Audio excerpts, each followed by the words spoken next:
All right, so I've been thinking about this for a while now, and I've been wanting to do an LSD in mini rig. And the thing that made me want to do it the most was once I decided I was going to switch the fifth gear out, because it likes to whine out in fifth gear. It revs really high when I'm on the highway, and I'm starting to get annoyed with it. So I found a set of gears that I can use. So I got these. These are a 6.658 fifth gear ratio, going from a 7.56 ratio. So it should help down with the revs on highway speeds. So I figure why I have it apart, why not do an LSD? Now before, second and third gear, I'd always just spin tire like so easily, and it would pull to the right a little bit. So there's definitely some torques there going on. But I figured why I have it right here. The motor's out, trans is apart. I had some extra money to spend, so I figured I'd go and get an OBX LSD. They're a little bit cheaper, but I guess you can change some of the internals and make them stronger. Now this is for a Volkswagen, you know, maybe 3,000 pounds-ish. Mini rig's only 1,500 pounds.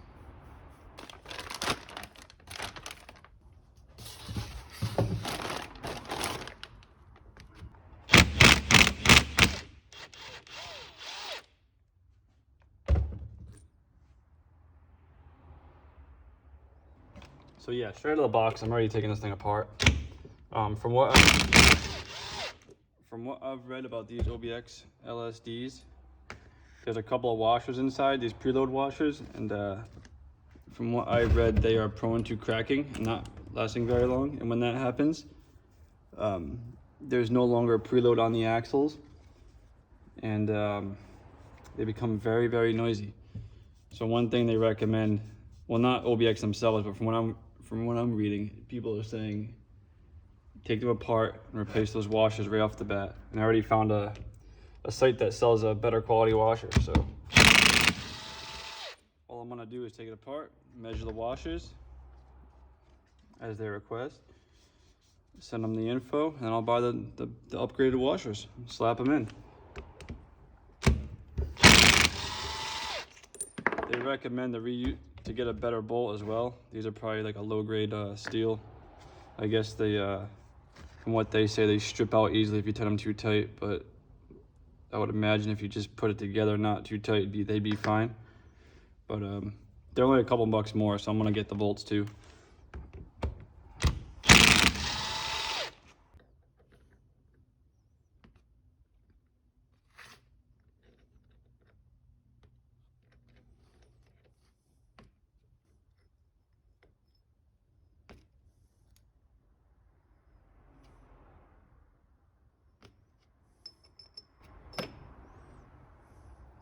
All right, these are the washers I was just talking about.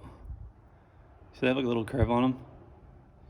I guess these crack over time, or almost instantly, because it's like a cheap washer. We got 6.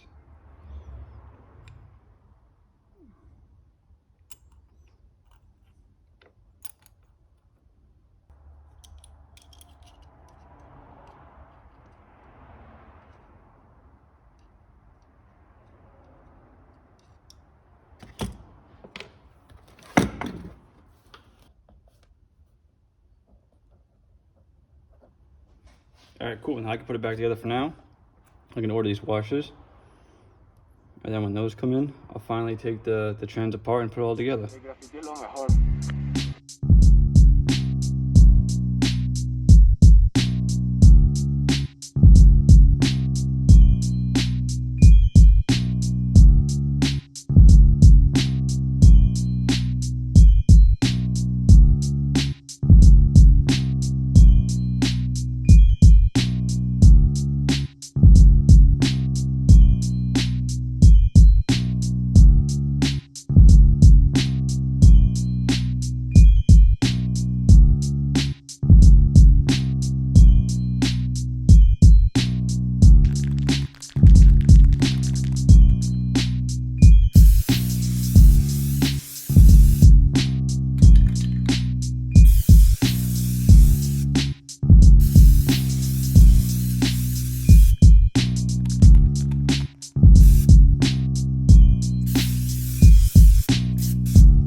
All right, so I was trying to heat up this gear to get it off, and just supposedly you can just heat it up and slide it right off, but I was having trouble. I couldn't get it off.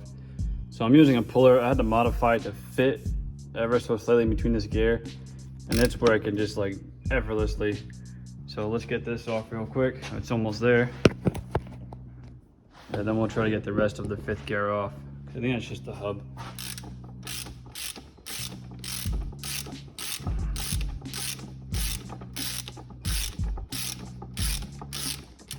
And there she goes. All right, if you can see, this is like a normal end of this puller. And this is what I had to do. I had to modify it heavily just to fit it in there. So I did all 3 sides and it fit right in. And now this just come right off. All right. But I still have to get the main gears off. I'm gonna try to just heat them up and pull them off again because I really don't want to destroy them, even though I got brand new set that I'm putting on. I'm doing a taller gear.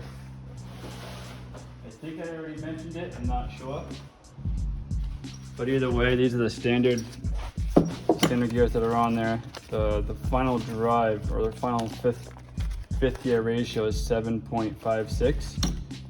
And I'm going down to a 0.658. So it should be better on highway speeds. It's a taller gear. I mean, hard. Let me see if I can just show you. See how it's smaller in diameter? So should help out with highway speeds because I'm always winding out. But I still don't want to destroy these. I want to get them off in one piece if I can. Apparently these teeth, they're really easy to chip, especially with a puller. If you put a puller on there, you're gonna chip those. So I'm gonna try and avoid that right now.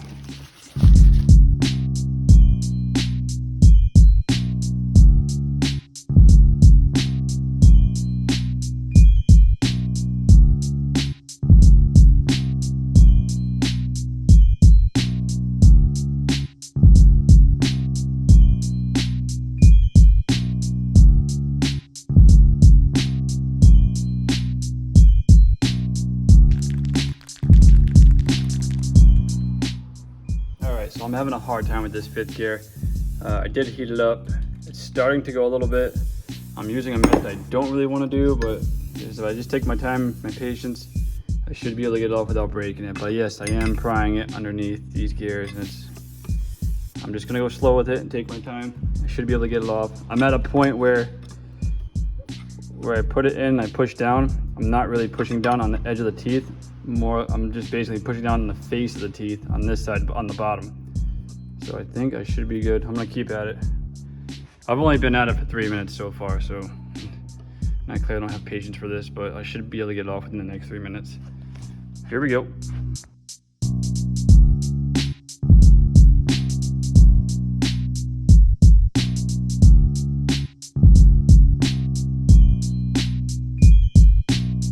Come off.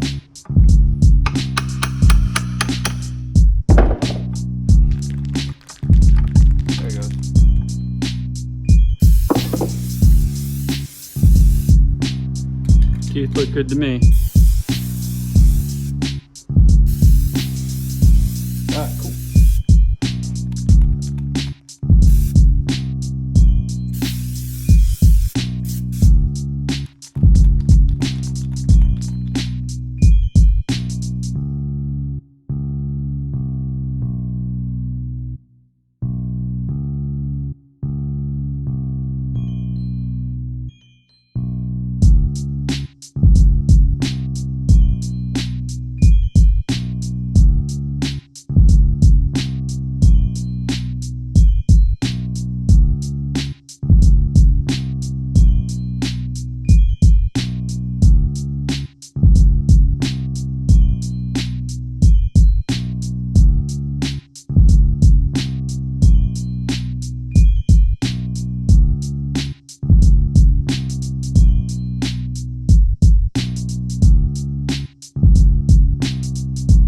Alright, I finally got the whole transmission apart. Well, not completely 100% apart, but apart. I can do the things I need to do. When I pulled the case off, these little balls fell out, and I have no idea where they go. roller bearings, needle bearings, whatever you want to call them, right there. These bearings in here are all still there on both sides. These are like long, weird needle bearings. There's no place where these little balls could go, and there's only 6 of them. From what I can tell. I don't know where they go. I think it's just pieces of metal that's been floating around, but they're perfectly round, so I have no idea. You got me. Anyways, I gotta take the ring gear off and put on the new LSD that I got. And I need those threads, that little threaded washer inside, so when I put the axle cups back in, I have something to thread to. I think. Yeah, alright, you can just do that. Oop.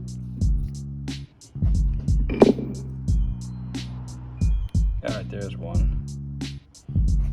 I need both.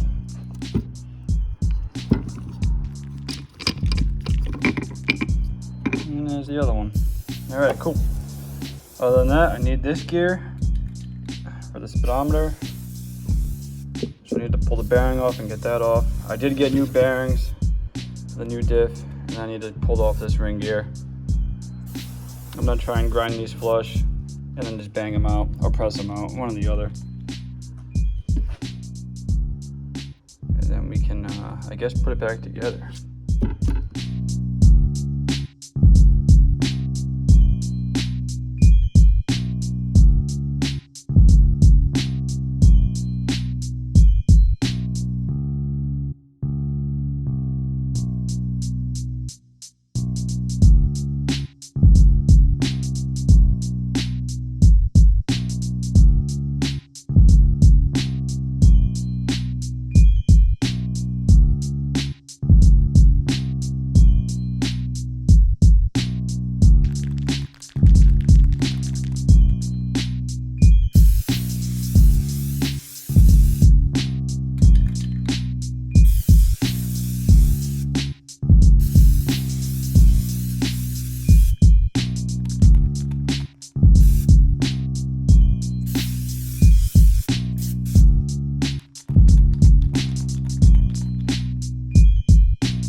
I tried knocking them out, I couldn't knock them out, so I drilled some holes, little holes. I still couldn't knock them out.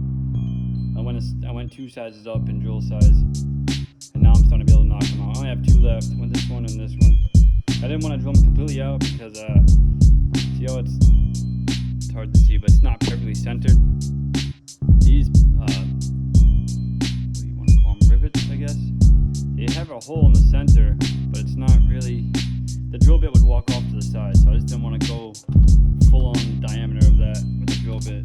So I figured I'm going to just keep drilling holes in the middle just to like soften it up a bit, and it seems to work. So I got 2 left.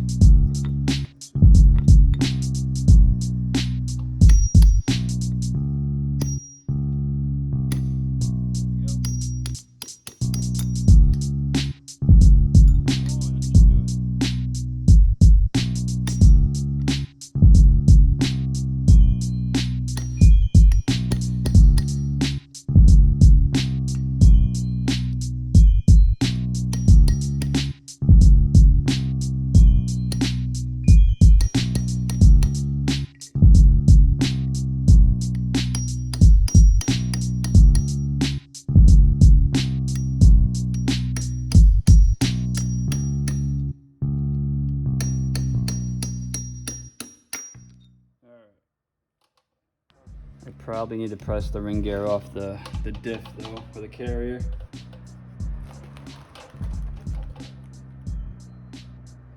Or it's still really warm from drilling it out. I'm just gonna be a savage and just kind of tap on the sides a bit.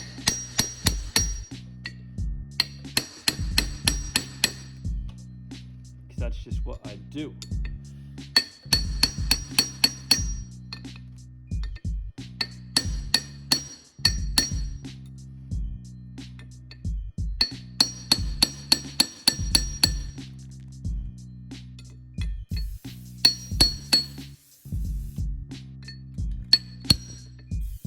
Staying close to the edge, not right on the teeth itself, but close to the edge. pretty confident. There we go.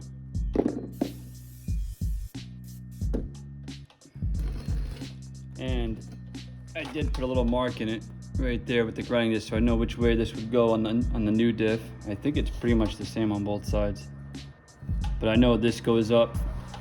Well, it goes this way on this diff. So I made a mark there and here. But yeah, ring gear is off. I didn't ovalize any of these holes, so that's pretty cool. All right.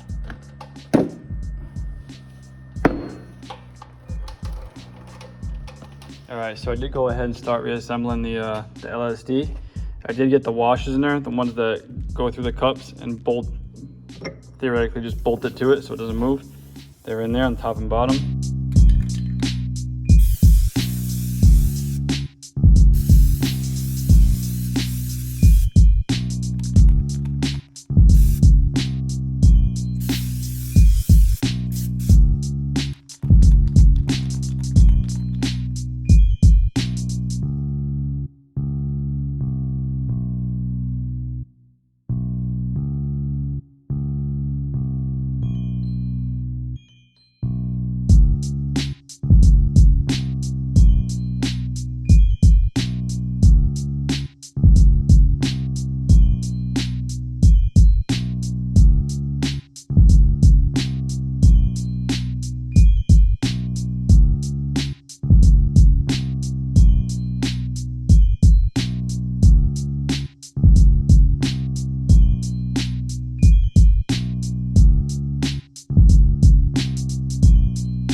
¿Qué es lo mejor?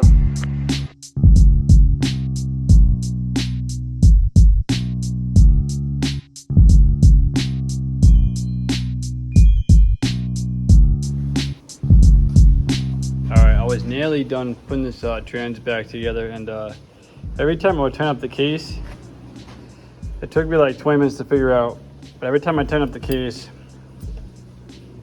it would be so tight that the ring gear wouldn't spin. So I took it back apart, and I actually took the race out, and there's like little shims, which I expected that, but I wasn't sure if that was causing it to lock up like that.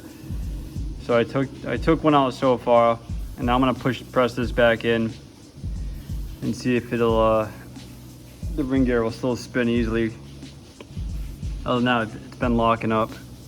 So basically I'm just putting the case on with just the ring gear until I get a good enough fitment to where this spins, because once I turn it up, this will not spin. So taking out that one shim should help. I assume there's another shim on the other side of the race on the bottom side, but I'll try this one first and see what happens. So I'm gonna press this back in. It goes back in there.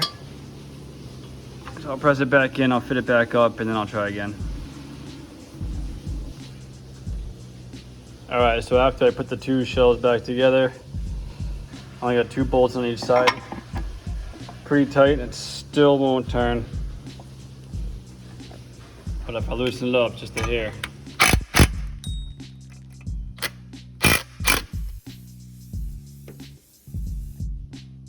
now she turns. So I think there's another shim on this bottom side that I'm gonna have to pull out. So I'll try that.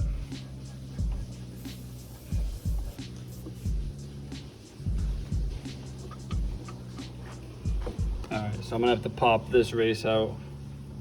And hopefully there's a shim underneath it that needs to come out. Because if there's not, that's just way too tight, so I don't know what I'm gonna do.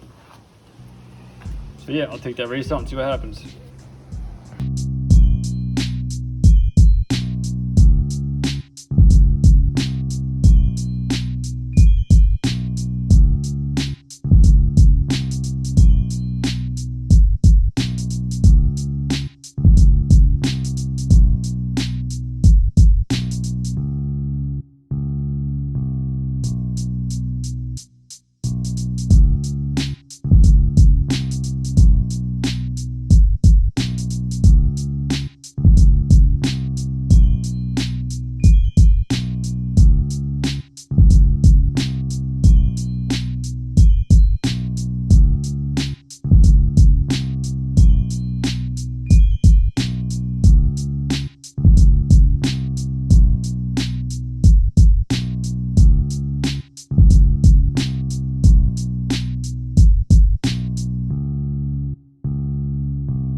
All right, so I finally got the transmission back together. I figured out the diff situation and everything. And obviously we're way more forward than we thought. It's back in the car now. But so what ended up happening is, so when the two halves of the cases were closing, it was pressing on the bearings on this side and the other side, and it was just squishing it. It was too tight. I took out both the shims, but that wasn't enough. So what I ended up having to do is, there's a machine shop where I work right across the street, and I talked to the guy over there, and he was able to grind down this face just a little bit. I got measurements before I brought it there. It was 25 thousandths of an inch out, so literally just like the tiniest bit I had him take off the face, and that did the cure. I put the bearings back on. I got the transmission back together yesterday after work. But yeah, I put it back together, and now the engine's back in the car, and it's good to go. But this is my old diff. This isn't the diff I'm using. But that's what had to be done. I had to grind down the face of this just a little bit, or machine it down, whatever you want to call it. And now it sits pretty good in there. It spins nice and freely and everything. So we're good to go.